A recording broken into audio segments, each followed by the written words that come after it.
The Law and You, a look at laws in St. Vincent and the Grenadines which affect our daily lives. The Law and You, presented by lawyer panel P.R Campbell QC and brought to you on SVG-TV as a public service. Ladies and gentlemen, brothers and sisters, boys and girls, greetings.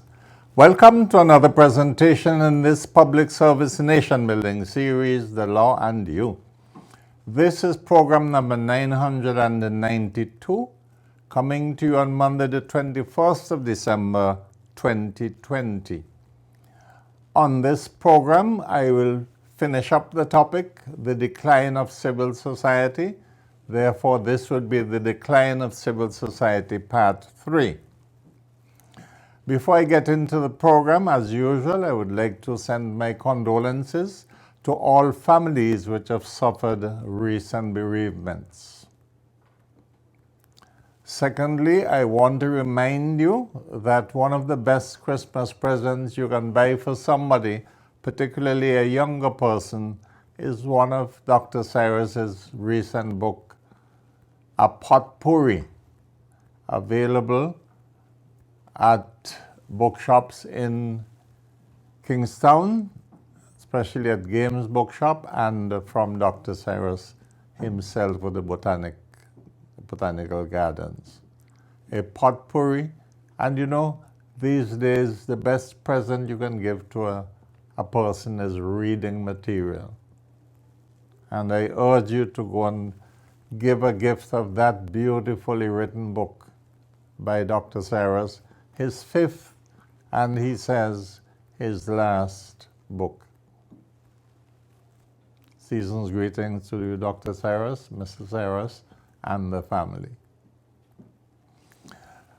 And I want to take the opportunity, because I know I would run out of time, to say a blessed Christmas and a Happy New Year to all viewers of The Law and You.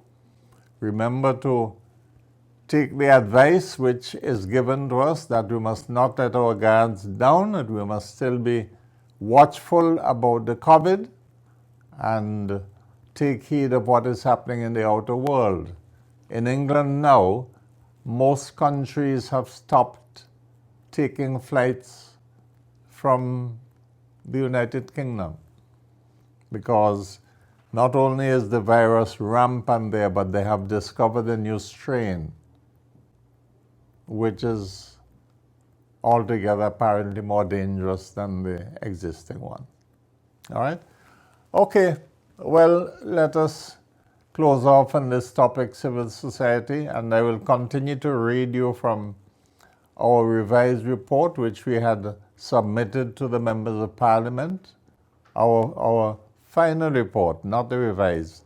Sometime next year, hopefully, DV, I would get into the revised report. This was the final unrevised report which we tabled in Parliament. So I'll be reading you basically today from sections 174, paragraphs 174 to about paragraph 202.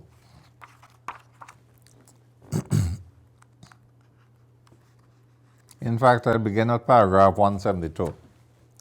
Quote, "The key to appreciating the concept of, quote, involving civil society in governance, unquote, lies in the phrase constituency representation." What do we understand by the phrase constituency representation? The answer is commonplace. When general elections or by-elections are held, registered voters can go to their designated polling stations in a constituency and mark a ballot paper in strict secrecy in favor of the candidate of their choice whose name appears on the ballot paper.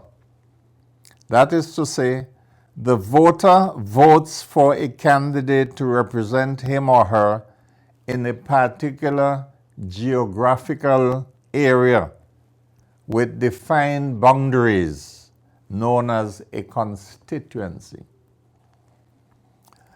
The persons who are elected to represent those 15 geographical constituencies become the elected representatives in the House of Assembly. 175.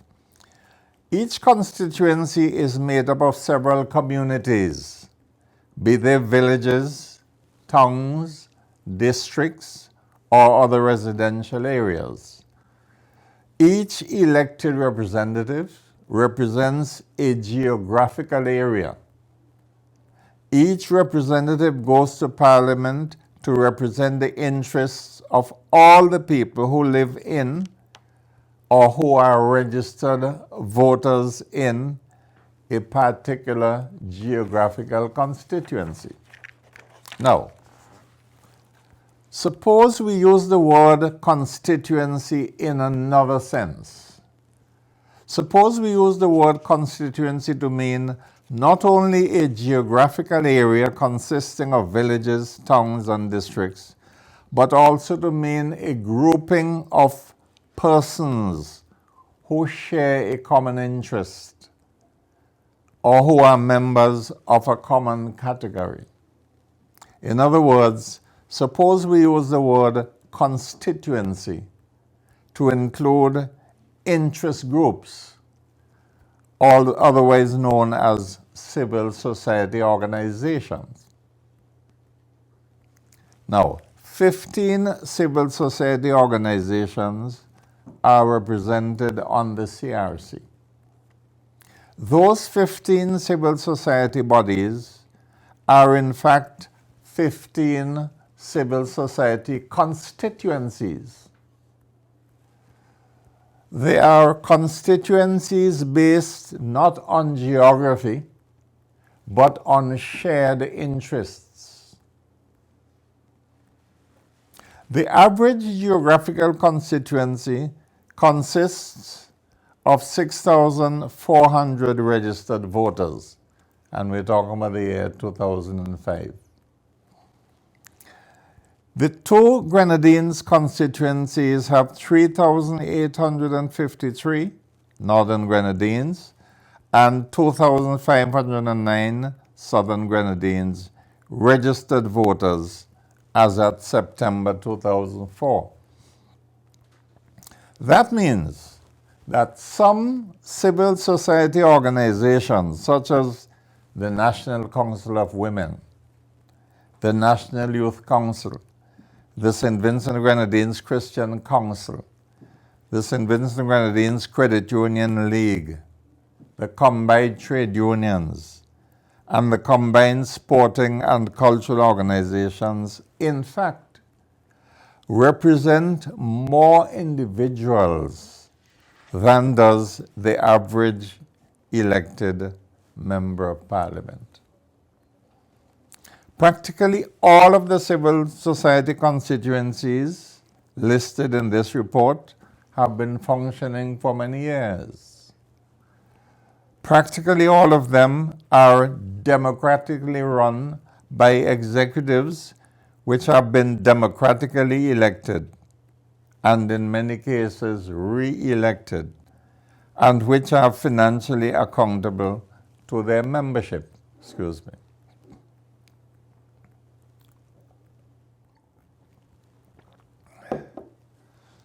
In short,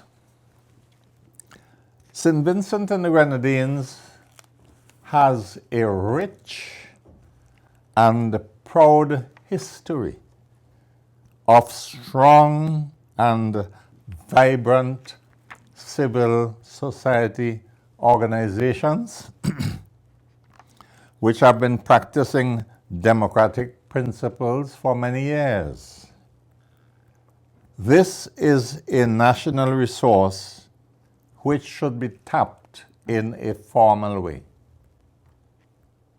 Our civil society constituencies could thus become the cornerstone for a new democracy in this country.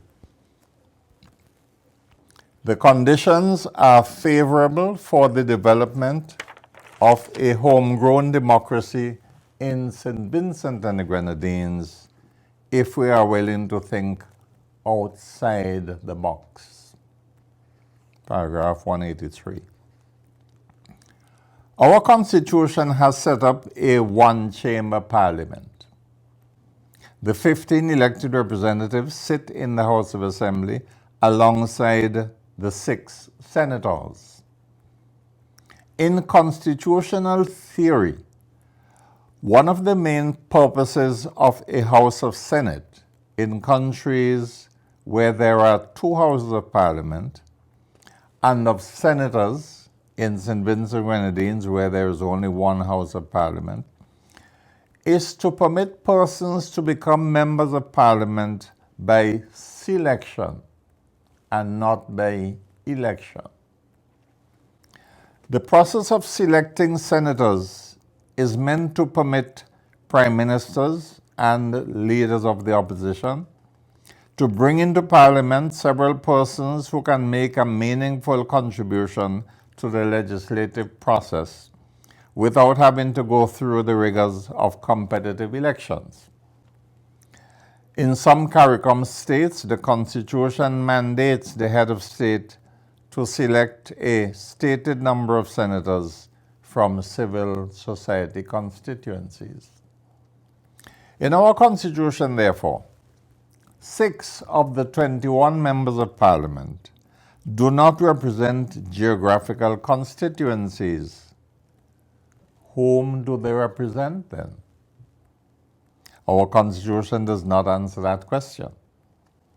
It states that of the 6 senators, 4 are appointed by the Governor General on the advice of the Prime Minister, and 2 are appointed by the Governor General on the advice of the leader of the opposition. In other words, the Prime Minister picks 4 senators and the leader of the opposition picks 2 senators. That is the present setup. What is absolutely clear is that the 6 senators in our system are all political appointees.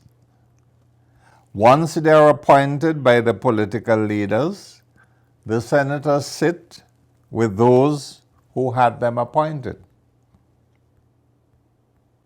Thus, the 4 senators selected by the Prime Minister become government senators, and the 2 senators selected by the leader of the opposition become opposition senators. Our parliament, therefore, has no members who are politically neutral. All 21 parliamentarians are identified as members of one political party or the other.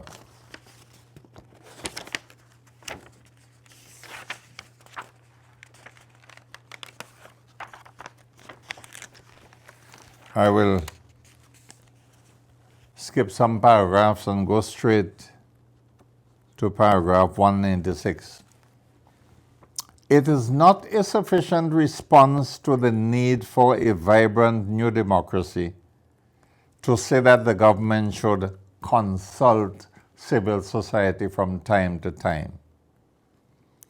Those who call for a partnership between government and civil society must be prepared for a consummation of that partnership relationship. Civil society must be incorporated into the legislative processes. Civil society must not be merely consulted from time to time at the whim of the government. We recommend that the name of our parliament, the House of Assembly, should be changed to the National Assembly.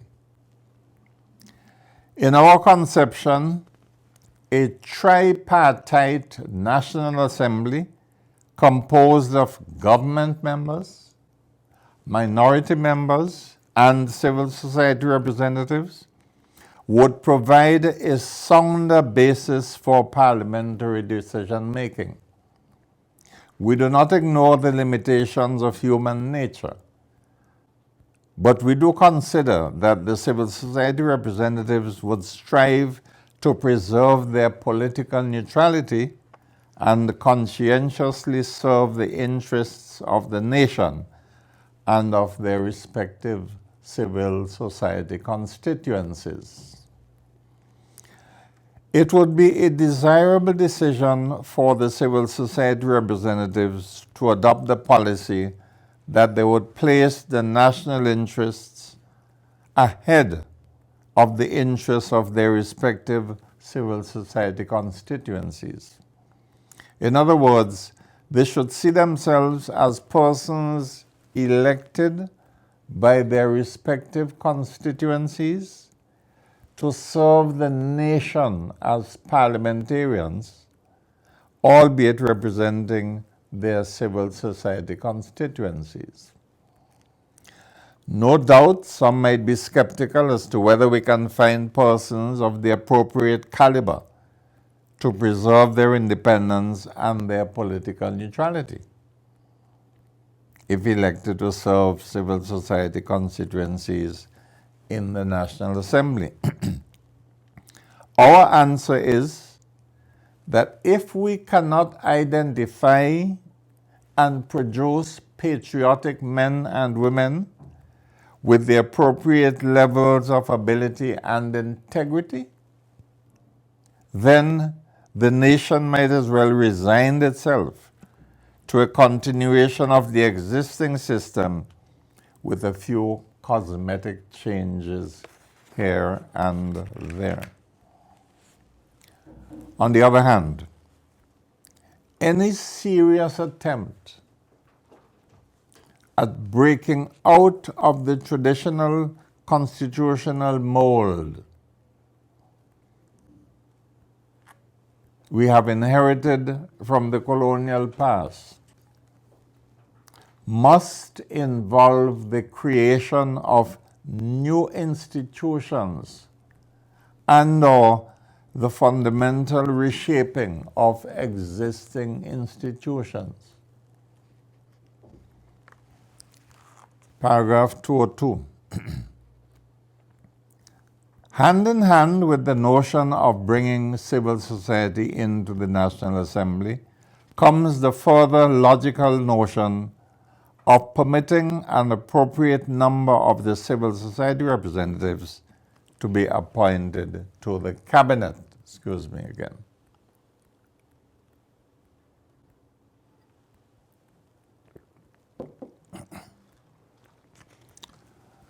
We think it can be done. We think it can be done. Cabinet, though, would have to be restructured so as to achieve the redistribution of some of the powers it presently enjoys.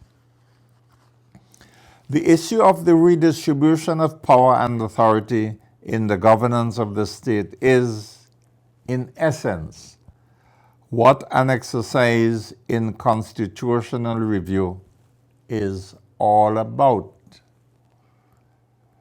That issue has to be met head on.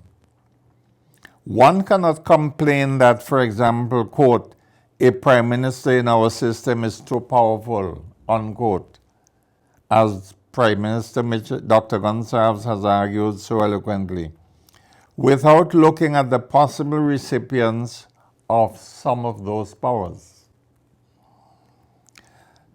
Do you give those powers to other ministers who are necessarily appointed and reshuffled and are dismissible by the Prime Minister himself? Or do you create new centers of power and authority? We would answer the first of those questions in the negative and the second question in the affirmative. Final paragraph I will read to you before I conclude. 203.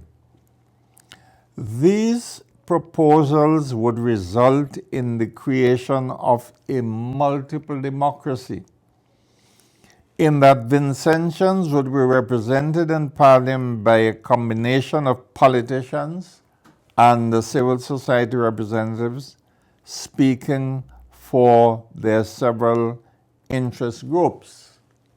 For example, a young female church-going accountant who plays netball and belongs to a credit union would be represented in Parliament, by several individuals. That we respectfully submit amounts to nothing less than genuine empowerment. I repeat, a young, such a person would be represented by the youth representatives of civil society. Female, such a person would be represented by the National Council of Women. Church-going, such a person would be represented by the religious bodies acting together. Accountant, such a person would be represented by her professional organization. Who plays netball, such a person would be represented by the sporting organizations. And belongs to a credit union, such a person would be represented by the credit union league. So you see, well, let me continue the sentence. Would be represented in Parliament by several individuals. So that, whereas now, each voter is represented in Parliament directly by his or her constituency representative. If civil society were brought into the Parliament with its various components,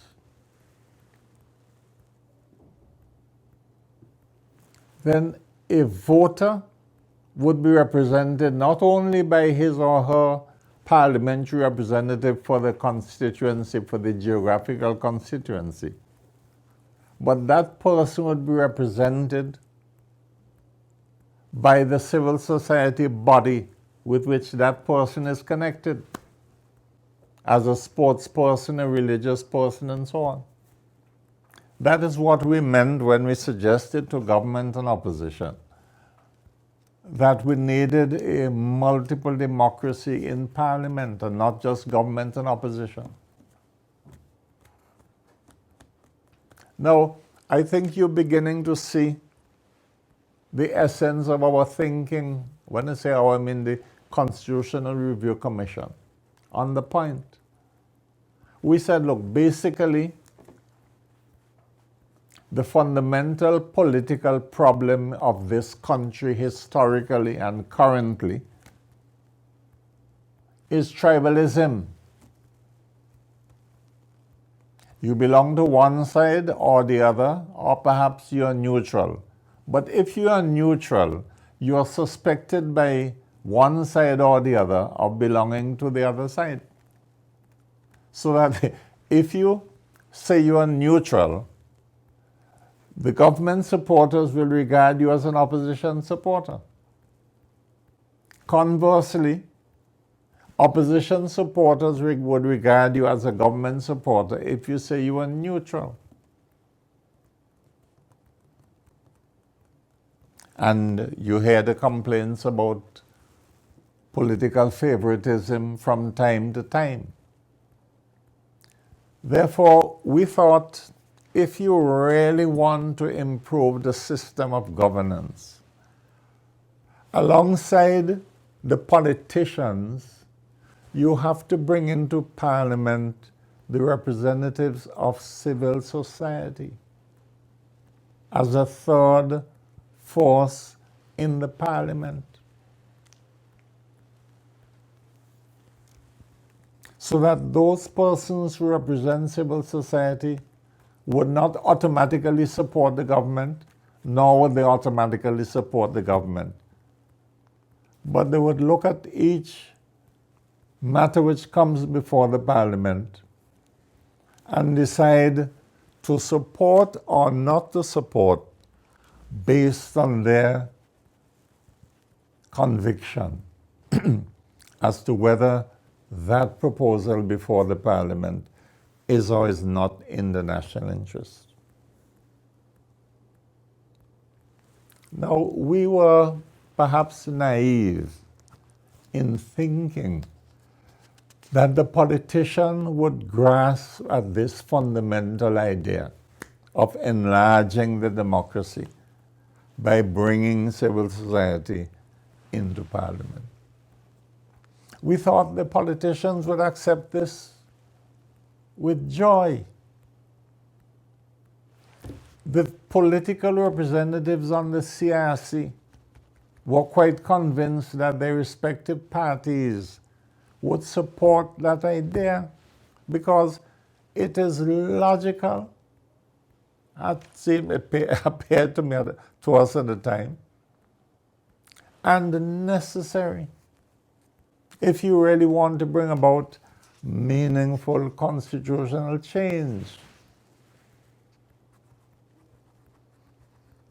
And of course, the 15 civil society organizations represented on the CRC were very enthusiastic about the idea because they were convinced of the possibilities of the contribution civil society could collectively make to national discourse and to national policy making and policy execution. Excuse me.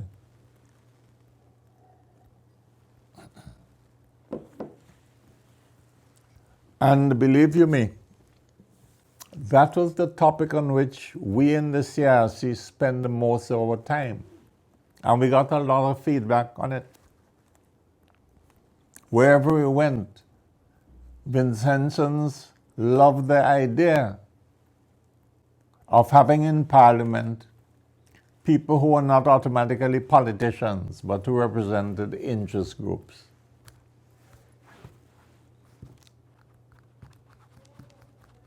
But behold, when we placed these ideas before the politicians said, no way, where you going with that? We don't want any of that. We don't want civil society to come into Parliament through the back door. You should only come in here if you belong to one party or the other.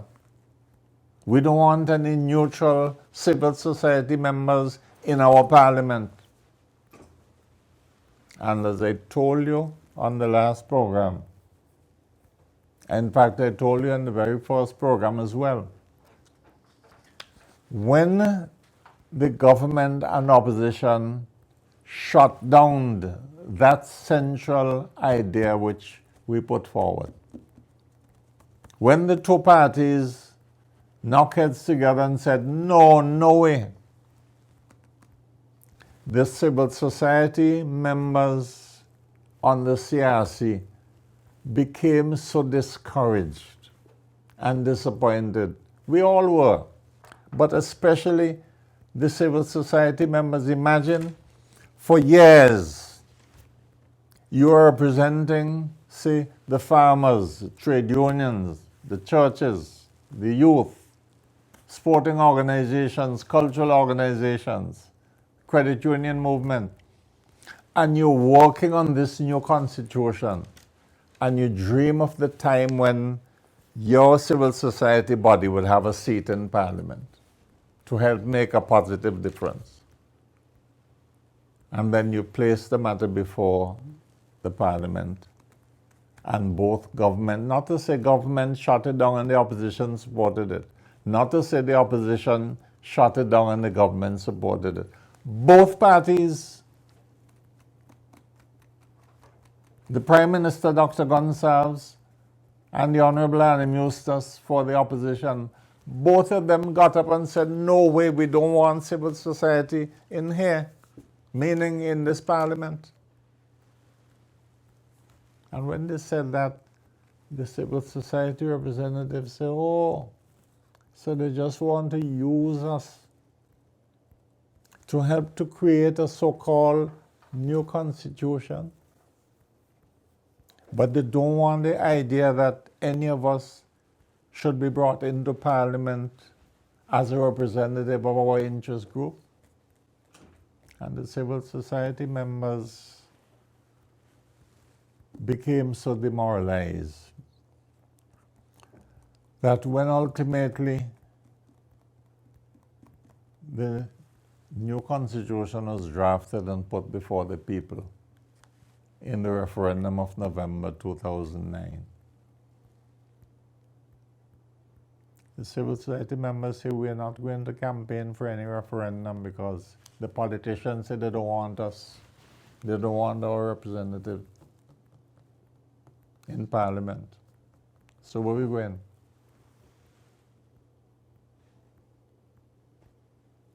But I tell you this, jump high or low, the time will have to come when the politicians experience a change of heart and fashion a modified constitution, which would involve bringing civil society into Parliament. I doubt I'll live to see it, but it is bound to happen. With these thousands of bright, sensitive and sensible young people coming up now, you think you could forever be telling them, oh, only politicians should be in Parliament? The young people are going to demand meaningful change. Not just a change of a face here and the same system continues to operate. And you must understand, you see, systems determine function. So the kind of political system you have will determine how it functions, how it operates. And once we have this winner-takes-all two-party system or even multiple-party system, where a group of people win elections and they become the government and they have all the power to make whatever laws they want, bring in whatever budgets they want and so on, the time will come when people say, no, no, no, we want something different. There is too much power to those who win and not enough power for those who lose. In fact, those who lose, to tell you the truth, my brothers and sisters, oppositions have no power at all in our constitutions. All they have is the power is to go in Parliament and make noise. The Constitution doesn't even permit an opposition to file a motion asking for the government to spend money. The Constitution says you can't do that. Only ministers can authorize the spending of money. So your parliamentary representative, who is not in government, is powerless to suggest to the government that they should spend money on A, B, C, and D, according to the Constitution. Not according to government policy, but the Constitution forbids that. That is the Constitution that we're going to go forward with forever and ever? No. I agree with Brother Henrik Rose. The time will come when people will have to decide they want change. So in the future, another CRC will have to be set up, or a body similar. They will have to look at the Constitution again, and they will have to make this time meaningful changes. And all parties participating would have to put their backs to the wheel and encourage the people to vote yes for meaningful change. Okay? Well, once again, I hope one and all would have a blessed and enjoyable Christmas season. And I look forward to being of further service to you next week, Monday, DV, for another presentation in this public service nation building series, The Law and You. Do have a pleasant week, ladies and gentlemen. brothers and sisters, boys and girls, and may the good Lord continue to bless us all.